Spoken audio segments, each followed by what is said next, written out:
All right, and we are back with our final end of day report for the week. This is the end of day post wave report for Thursday, October the 6th for Thursday night into Friday's trading session. All right, so very interesting week. I do believe that for the most part, I think the markets are waiting for tomorrow's jobless claims report thing to come out. Um, there's been a lot of economic talk to come out this week.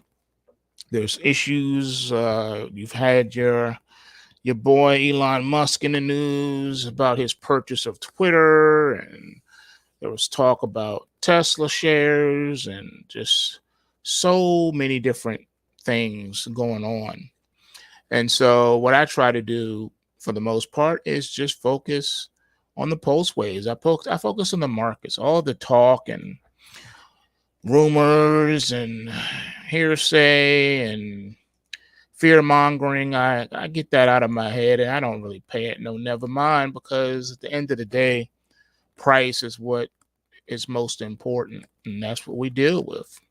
So without any further delay, let's jump right into these charts and see what's going on.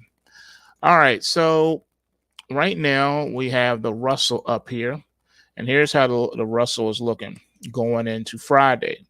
So the bulls are in control. We had a pause. So yesterday's pullback to close the gap was successful. Market rallied today and then, chilled out into the close. But the issue has been set now so that the market can rally. And like I said, the bottom of the Kumo cloud is that. I believe even if the report is good tomorrow or bad, doesn't matter, good or bad, I think the market's looking for a reason to rally. And we've seen these markets rally on good news and bad news. So I don't see that not happening. All right. Okay, next up, let's take a look at what oil has been doing. They've been talking about OPEC Pluses cutting back their production, things of that nature. And right now, oil is marching on. We got above that Kumo cloud. And right now, the bulls have it going on. Even though you cross from a bull market into a bear market, is it going to be short-lived? I don't know. But right now, the bulls seem to be marching on this oil. Next up is the NASDAQ 100 by way of the QQQ.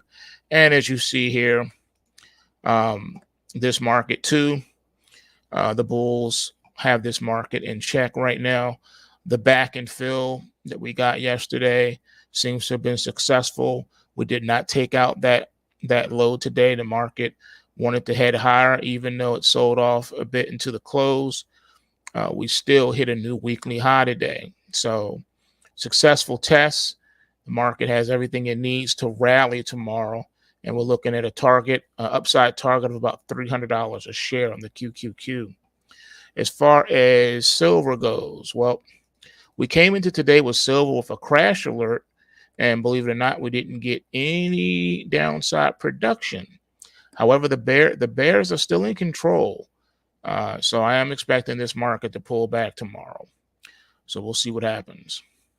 Looking at the S&P 500 by way of the SPY, we see here same situation. The bulls remain firmly in control. Bottom of the Kumo cloud between 395-ish or so is the upside target for the S&P 500. So I believe that you got at least about another $20 of rallying to do in that one. Looking at bonds, this is the ticker TLT. It still cannot get up and go. It's still looking very weak. I don't know if this is being done on purpose to keep interest rates in check, but the lower the bond prices go, the higher the yields go. So if anything, you would want the bond market to rally. But if these prices are going to keep dropping, then rates are not going to be stopping. All right, it's just how it is, man. It's a radical thing that's happening right now. tightrope walk for the Fed. Okay, so the dollar powered itself up. This is day 2 off of hitting this weekly low here. The market has since reversed, but it's still in a neutral state. So the US dollar is still neutral to bearish going into Friday's trading. Taking a look at Litecoin. All right, the bulls are still in control here, keeping the market elevated, but bumping up against this resistance. This I will call it $55 a share. I say share, $55 price for Litecoin. It's looking like a pretty solid resistance point right now. The market is having a problem getting up there, but if the market can get a good solid close this weekend above 55 going into next week, that could open the door for a nice run, a nice massive rally to take out this bullish pointer from September the 13th. So right now, the bulls still have it going on, and they can still, they still have time to muster up some energy so that this market can rally, because there's no reason why it shouldn't if prices are remaining elevated right now. And that's what we see. Prices are remaining elevated. All right, taking a look at your request IT. I see you there, my man. This is Dash. Don't really get requests on this one, but here we go. All right, so Dash is setting itself up for a rally for tonight into tomorrow's trading. The Kumo cloud around the $50-ish mark is the initial upside target on this move. This is day 2 from the rally alert on October the 4th. So the nod is going to the bulls on that one. All right, here is your theta. For those of you running your theta nodes, bulls have this one in play as well. They have the advantage going into Friday. We got a rally alert here. We're 3 days in. I think the bottom of the Kumo cloud, like I said, between 125 and 130 is the initial target on this particular rally. Looking at Xrp Ripple. Xrp Ripple has been moving up nicely. Believe it or not, though, it's in a neutral because both the bulls and the bears have the market neutralized. See all these colors? You're neutralized. All right. So the market could literally break down or break out to the upside at any moment. It's a neutralized market. So that's the best I can tell you on that one. Taking a look at ADA Cardano. And we're kind of flatlined here right now. This is day 2 from the rally alert from October the 4th. Upside target here is going to be the bottom of the Kumo cloud, and that should get you around 47, we'll call it 48 cents. So the nod's going to the bulls on the ADA Cardano side. Can we glean any wisdom at all from the euro, yen, and copper? Well, let's look at the euro yen first. So the euro yen coming into today was under the auspices of a crash alert, which the market did deliver downside production with a sell-off into the close. Therefore, the bottom of the Kumo cloud around the 139 handle is now in play. So we're looking at a possibility of 200 to 300 point decline coming in the euro yen unless they can turn this thing around. There's still some time yet. The last crash alert did give us downside production, but it took a while. 1, 2, 3, 4. We didn't get that initial downside production until day 5. All right. And like I told you, that sometimes the rally and crash alerts can lead the market 3 to 5 days out. And that's exactly what you saw here. It finally gave it up right there. And so I don't know if this one seems to be doing it immediately, though. So I think we probably will come down and test. We'll see. Not to mention you got this bearish pointer way back here from the rally alert on October the 2nd. It's just chilling out there. Excuse me. So it's kind of hard to say what's going to happen there. Looking at Dr. Copper. All right, this is ticker COPX, the copper ETF. So we came into today with the crash alert, and we did get some downside production. The last two crash alerts did give downside production before giving a rally alert and a base out. So we'll see how deep this one will go. The nod is going to go to the bears. So Dr. Copper is calling for some bearishness, and so is the euro yen. That makes me a little nervous going into the weekend, but I got to do what I got to do. Let's look at this Dow. All right, so I'm still holding long positions in the Dow, S&P, NASDAQ, and the Russell. So hopefully it'll work out. All right, so we have the gap still here in the DIA and the diamonds. We never got that back and fill to close this gap like we did in the other securities. So the Dow could come down. Maybe it'll drop a little bit in the overnight and then run back up. I don't know. But as of right now, the bulls still have the nod. The market is hanging out here. So I think 320, bottom of the Kumo cloud, is in play as an upside target for the diamonds. So I think the Dow, S&P, NASDAQ, and Russell have a good opportunity to make something happen tomorrow, regardless of what the news outcome is.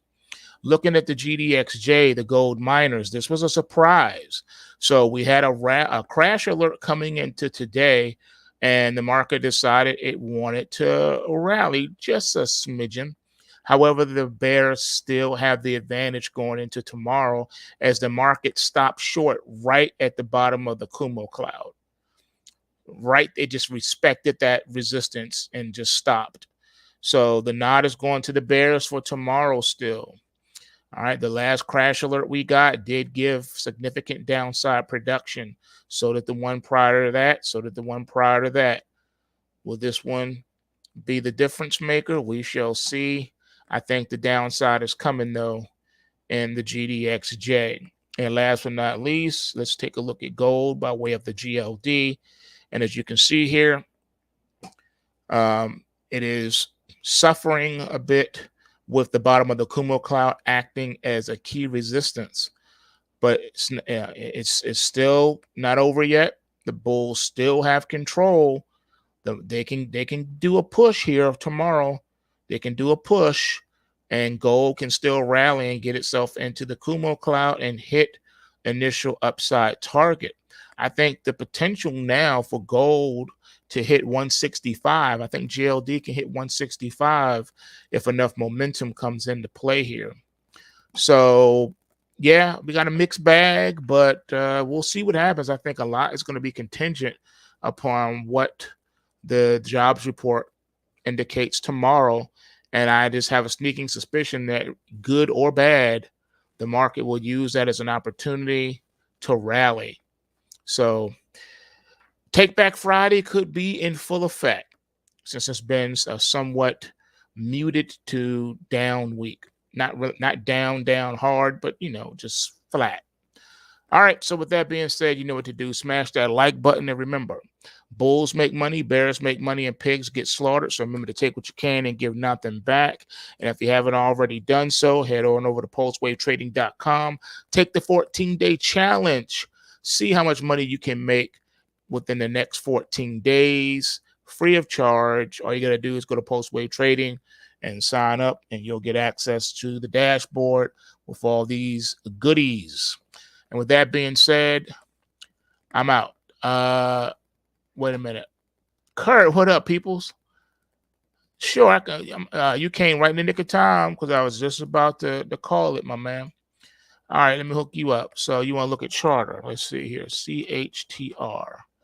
Let's see what we got here. You caught me as I was walking out the door, man. All right, here we go. So Charter Communications. All right, so this one is kind of looking like the S&P, NASDAQ, and the Dow.